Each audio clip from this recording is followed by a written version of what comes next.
Jadi ayatnya kan gini ya, karena kan muncul biar enggak. Adapun Yakub ia diam di negeri penumpangan ayahnya, ya, yakni di tanah Kanaan. Seperti apa tadi? Papua Nugini, gitu kan?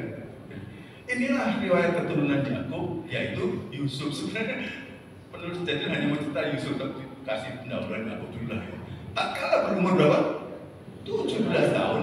Jadi masih muda. Kalau dibaca bahasa Ibrani-nya ini masih hijau, gitu. Masih hijau, jadi masih muda. Naar, gitu. Biasa menggembalakan kambing domba bersama-sama dengan saudara-saudaranya, anak-anak Bilha dan Silpa, kedua istri ayahnya, dan Yusuf menyampaikan kepada ayahnya kabar tentang kejahatan saudara-saudaranya. Terus Israel, si Yakub, lebih mengasihi Yusuf dari semua anaknya yang lain, sebab Yusuf itulah anaknya yang lahir pada waktu masa tuanya, dan ia menyuruh membuatkan jubah yang maha indah. Sebenarnya kalimat ini kalau dipelajari, ternyata itu bukan sekedar jubah biasa. Anaknya gembala, tapi diberikan jubah seharga jubahnya pangeran. Ngerti mas? Wow, perlakuan yang terlalu berlebihan. Ya. Dan setelah dilihat oleh saudara-saudaranya bahwa ayahnya apa?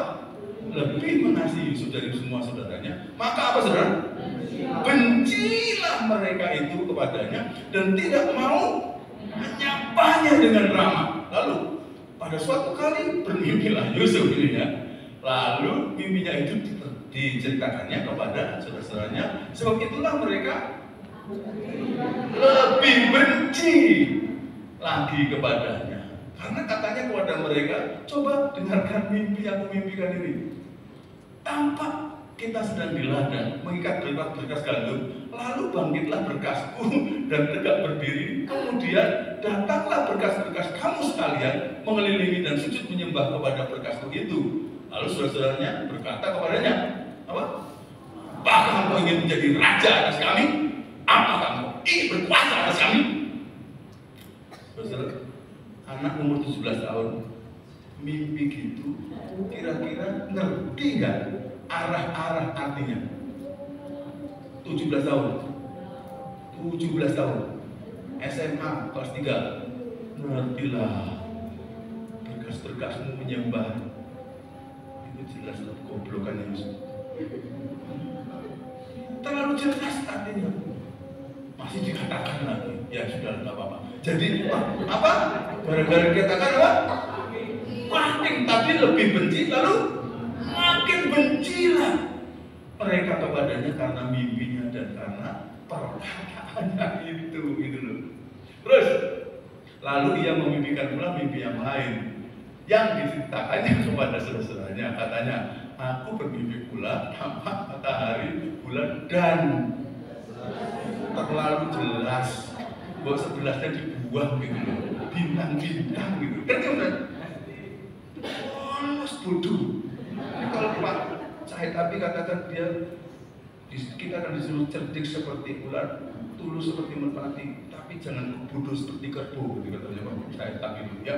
Jadi dan 11 bintang terlalu sujud menyembah kepada. Lalu setelah hal itu diceritakannya kepada ayah dan saudara-saudaranya, maka ia ditegur oleh ayahnya. Mimpi apa mimpimu itu? Masakan aku dan ibumu, terlalu jelas artinya. Serta saudara-saudaramu sujud menyembah kamu sampai ke tanah. Maka iri hatilah saudara-saudaranya kepadanya, tetapi ayahnya menyimpan hal itu dalam hatinya. Naskah ini ditulis dengan sangat halus sekali. Kita sudah langsung punya gambaran latar belakang keluarga Yusuf. Ada di antara saudara-saudara sekarang, setelah saya ceritakan yang pertama tadi, kayaknya ingin sekali saya mau seperti Yusuf, anak saya kalau bisa, karena saya sudah terlalu tua, kalau bisa anak saya itu justru harus seperti Yusuf. Tapi ketika kita membaca begini, ya Tuhan, hidup dalam keluarga, kakaknya 10, tiap hari benci dan nyapa tidak ramah. Ulang, ramah, semua tidak ramah. Lalu kakaknya satu, makan, tolong bersihkan, semua tidak ramah. Berapa lama? 17 tahun. Neraka. Sudah benci, lalu papanya lagi terlalu sayang kepada dia. Hati-hati saudara ini, contoh yang buruk. Nah, lalu kadang-kadang kita tuh mesti berpikir ya, Yusuf kan sebenarnya dalam hal jubah dan perlakuannya itu kan bukan permintaan Yusuf, tapi Yusuf akhirnya dapat akibat. Sudah pernah ngalamin itu? Ya sudah, nasib saudara seperti Yusuf. Kadang-kadang orang lain yang berlakukan istimewa pada kita, akhirnya dapat akibat yang nggak baik. Dan kita di rumahnya seperti ini. Ini namanya dysfunctional family. Orang-orang zaman sekarang mengatakan ini keluarga yang fungsinya meleset-meleset, dysfunctional. Aduh, 17 tahun dari hari ke hari. Yusuf nggak pernah bisa nyanyi hari lepas hari, nggak bisa nyanyi itu. Gak bisa, karena apa? Bertambah-tambah. Gak bisa. Gak bisa itu nyanyi lagu itu. Kasihan Yusuf ini 17 tahun hidup seperti itu. Kayak neraka walaupun pakai jubah. Pangeran apa artinya? Tapi dia dikasih mimpi Tuhan. Dikasih mimpi Tuhan. Dan luar biasa. Nah, bagaimana akhirnya Yusuf setelah begitu kan kita tahu Yusuf akhirnya dijual kan? Ya, ceritanya jauh lebih awal daripada saya. Jadi saya ambil yang besar saja supaya saya keliru. Ya. Jadi dijual murah kepada saudara Midian sampai akhirnya dibawa ke negara adikuasa Mesir. Berarti dia dipisahkan dari keluarga. Jadi berarti apa saudara? Dia punya latar belakang yang gak baik. Lalu setelah itu 13 tahun menjadi budak. Mulai 17 sampai 30 tahun. Mulai ada yang ingin seperti itu. Akhirnya terbalik akhirnya kalau lihat situnya. Nah, tapi dari sisi Yusufnya, atau dari sisi Allahnya harus kita tahu dalam kitab Kejadian bahwa akhirnya Yusuf bisa jadi ke sana itu karena Allah, bukan karena yang lain. Tapi dari sisi Yusufnya kelihatannya ada sesuatu juga yang bisa kita pelajari. Yang pertama, kayaknya Yusuf adalah orang yang tidak dikuasai oleh masa lalunya.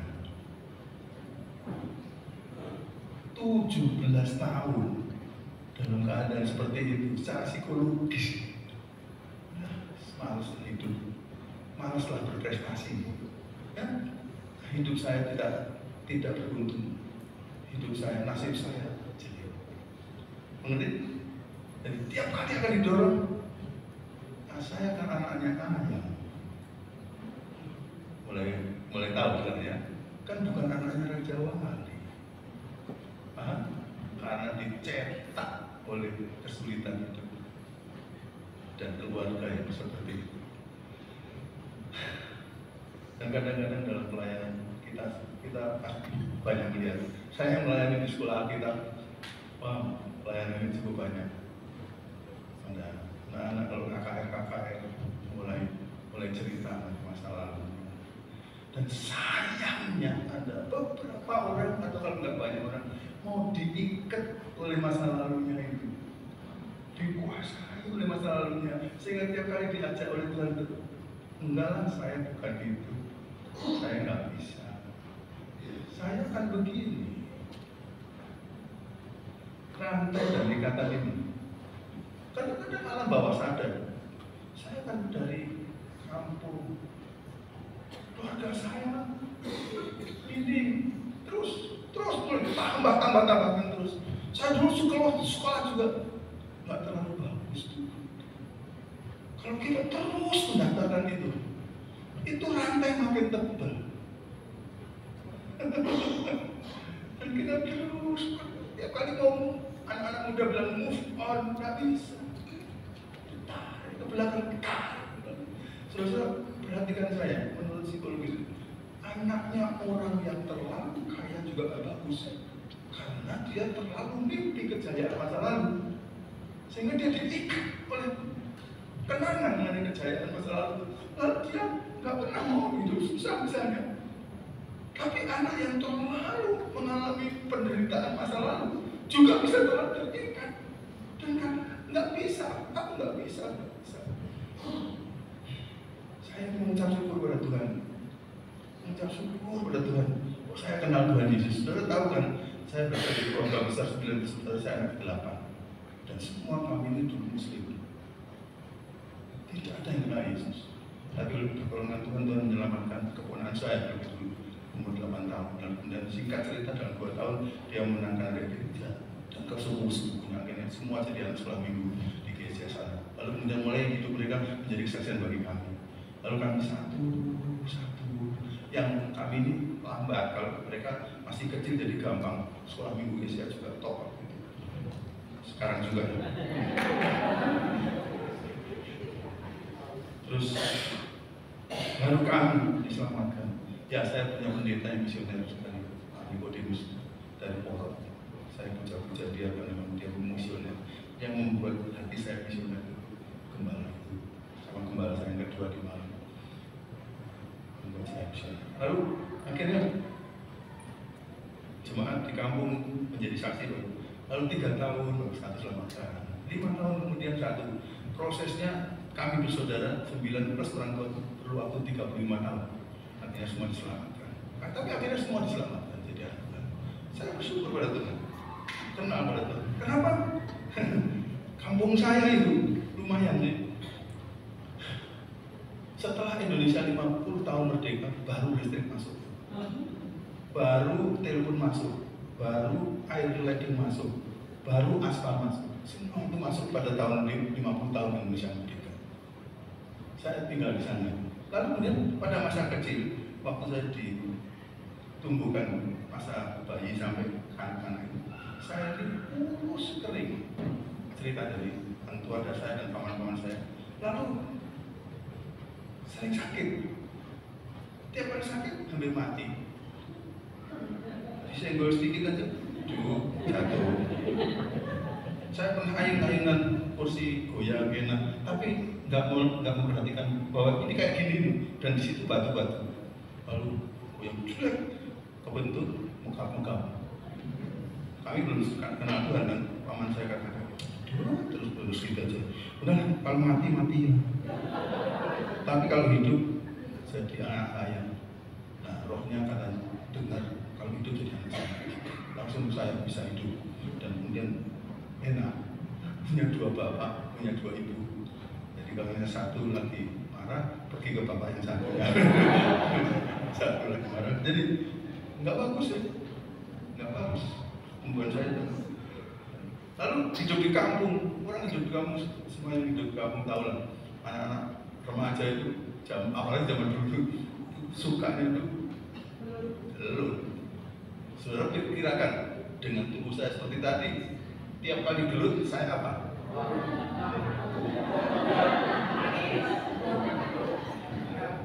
Aku diundang oleh BPD, hati-hati jawabnya. Jadi kalah, dan itu makin membuat saya minder, nggak percaya diri. Tapi anehnya SD saya juara 4 SD. Waktu SMP di SMP Katolik yang bagus sekali pendidikannya, ada 3 kelas bagus-bagus. Tiap semester balapan dengan teman saya menjadi juara 1. Waktu itu saya juara 1. Sehingga akhirnya guru yang mengadakan acara perpisahan itu terus ngomong, nanti kamu kasih pidato waktu acara perpisahan. Jadi ada acara perpisahan di aula malam. Orang tua murid, keluarganya datang kira-kira 600-an sama murid-muridnya ya kira-kira 800-an. Hadir banyak. Dasar dari kecil minder. Waktu acara dimulai, grogi. Lalu saya akhirnya tak tahan. Pelan-pelan saya meninggalkan ruangan itu menuju ke pintu keluar. Saya punya teman-teman karena geng saya, karena saya pintar gitu. Jadi saya suka menolong mereka. Anaknya Kapolsek waktu jadi geng saya. Jadi tukang pukul saya. Jadi akhirnya ikut kemana? Ke kantin karena kantin tutup kan. Jadi sepi. Saya kantin. Kenapa di sini? Kan kamu nanti enggak, aku nggak mau. Aku grogi sekali. Saya ngumpet di kantin sampai acara sambutan dari lulusan. Saya panggil Gatot Budiono. Gatot Budiono, mari. Bingung setelah beberapa kali. Bapak Supomo ini yang guru saya bagian itu mendekati juara 2, cewek lagi. Kamu bisa gantikan? Ya bisa. Menggantikan dia pidato, bagus pidato. Nah, itu pacar monyet saya. Pidato bagus, tepuk tangan. Begitu selesai tepuk tangan, lalu saya baru masuk ke ruangan, diikuti teman-teman. Yang teman-teman, di mana kamu tadi? Kantin. Oh, grogi. Saya takut, grogi sekali. Demikian akhirnya saya mengalami pengalaman dengan Tuhan, percaya pada Tuhan, mengalami Tuhan, baptis Roh Kudus. Lalu mulai timbul percayaan diri. Nanti pada waktu pas saya kuliah di Filipina, ada waktu libur 3 bulan, kami biasanya di kuartet melayani di Filipina. Saya salah satu, teman dari Jepang salah 2, teman dari Amerika seorang dokter, salah 3, masih muda, jadi lebih muda dari saya. Lalu yang dari Korea itu seorang konduktor choir nasional gereja sana, kayak Persparawing gitu, dia juara. Jadi itu suara 4, tapi dia punya kenalan luas. Lalu teman saya dari Jepang ini karena waktu dia bergumul bahasa Inggris, saya nolongnya, suka malam-malam menemani dia gitu. Lalu pas ada pengumuman libur 3 bulan, teman dari Jepang bilang, Gatot kamu mau kemana? Teman kamu baru pulang. Negaranya saya nggak kemana-mana, saya nggak punya uang. Oh, kalau gitu kamu ikut ke Jepang dengan saya. Sebelum saya sini dulu saya kerja, simpanan saya cukup banyak. Saya pakai untuk kuliah ini dan saya masih punya simpanan. Kamu tinggal Jepang, kita melayani Jepang kan? Bagus. Mendengar begitu, teman-teman saya yang dari Korea, wah kita bikin aja pelayanan di Korea sebelum kamu Jepang. Itu menyebabkan kami 1 bulan melayani di Korea selama 1 bulan 45 kali kebaktian di 6 denominasi gereja, perguruan tinggi Kristen terkemuka di sana kami melayani. Lalu ke Jepang 2 minggu, lalu balik lagi ke Korea. Karena saya berteman baik, saya punya teman orang Hongkong, maka ada jeda waktu seminggu sebelum Korea, saya hubungi teman saya di Hongkong, kita ada waktu 1 minggu, boleh melayani sana, boleh. Jadi karena saya bertemanan saja, karena pertemanan saja, oh ya udah, ada melayani sini. Lalu ada 1 minggu di Hongkong, 1 bulan di Korea, 1,5 bulan di Jepang. Lalu saya diundang lagi ke Korea untuk mengabdi kepada seorang gembala yang berkembang di kota besar. Pas lagi pelayanan di Universitas Kristen Presbyterian di Daejeon City, teman-teman menunjuk saya untuk memberikan renungan dan kesaksian. Karena kesaksian pertobatan saya cukup bagus. Saya dan tarik data banyak yang hadir. Berapa yang hadir? Hampir 1.000 mahasiswanya. Lalu yang duduk-dudukan siapa kok? Soalnya sangat-sangat profesor-profesor yang ajaib. Dan waktu itu saya mulai menyampaikan firman Tuhan, lalu kesaksian, dan sementara saya menyampaikan itu, saya ada ditepuk bau saya, katakan, Gatot masih ingat SMP. Roh Kudus tanya, masih ingat SMP? Nanti saja, nanti saya lagi sampaikan renungan. Sering Tuhan ingatkan saya, kalau kamu diikat masa lalu, ini gak akan jadi. Tapi saya telah melepaskan rantai masa lalu itu, dan kamu bisa melakukan pelayanan. Waktu pas COVID kemarin ada kesempatan saya buka paspor dan buka laptop saya. Ternyata saya sudah pernah sharing di mana. Wah, ternyata nggak usah omongan. Tuhan baik. Tuhan baik. Sejak saat itu saya katakan, Tuhan, saya tidak mau ini terjadi kepada anak saya, kepada cucu saya nanti. Saya mau semua tidak boleh diikat oleh masalah, karena Tuhan mau membuat kami seperti Raja Wali dan bukan ayam yang pekerjaannya cuma cacing aja, yang kecil-kecil, yang remeh-remeh. kepala. Lalu akhirnya nggak pernah mimpi yang besar. Kita mesti mulai terbuka kepada Tuhan dan mulai Tuhan berikan kepada saya mimpi Yusuf. Tapi harus tidak dikuasai oleh masa lalu. Apakah saudara bisa mengaku di dalam hati saudara bahwa sebagian dari kita barangkali sebenarnya tidak bisa berprestasi terlalu besar, membiarkan diri kita dikuasai masa lalu? Padahal Tuhan mau dan bisa, Tuhan mau dan bisa menolong kita. Nah, wujudnya saya dari orang yang minder dan setengah ampun bisa dibuat Tuhan untuk bisa bicara. Sekarang bukan susah untuk memulai, tapi susah untuk mengakhiri bicara. Ini penyakit saya, menjadi penyakit saya. Jadi kalau saya khotbah di Cilacap, saya bilang, Pak Edi, jangan lupa ada orang yang harus mengingatkan Pak, kurang sekian menit, karena kalau nggak berhenti nanti. Ya, saya selesai ya. 1 poin aja. Saya punya 3 poin, jadi 1 poin aja.